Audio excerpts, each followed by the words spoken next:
waxaa noo soo dhammaaday kulankii golaha shacabka maanta uu lahaa hadal jeedintii ra'iisul wasaaraha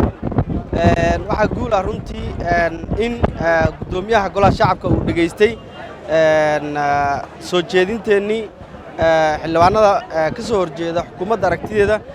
oo runtii aan ka walwalsanayn ummadda Soomaaliyeed ay ka walwalsanayd in ay jirto isdhaxgelin ku saabsan in la rabo erayo extension iyo wax la mid ah in lagu soo dhaxdaro wax lagu sheegayo xukuumadda waxqabadkeeda laakiin waxa guul ah gudoonka inuu bayaaniyay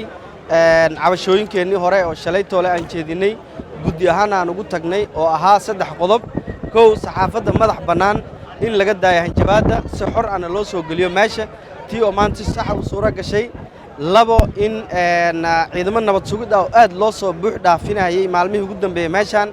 gabi ahaan baa meesha mar dambe lagu arkarin tiina ay suura gashay ugu dambeyn midii ugu muhiimsaneed oo kaleeto ahayd in gudoonka uu cadeeyo kulanka ka hor in aanan laga hadli karin wax la yiraahdo extension oo runtii gudoomiyaha uu 2 jeer u cadeeyay waa soo dhaweynaynaa jiritaanka baarlamaanka inay qayb ka tahay in gudoonka iyo golaha ay wada shaqeeyaan danta guud ee ummadda Soomaaliyeedna ka shaqeeyaan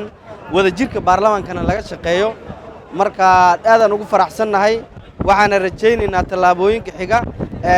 sidaas inay u shaqeyn doonaan wixii ku saabsan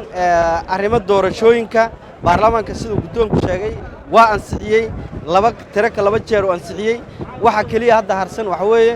dhaqangelinta heshiiskii ugu dambeeyay 17 September oo ka dhaqangeli la dhinaca madaxtooyada ka dhaqangeli la marka waxaan rajaynaynaa taasina inay dhaqan gasho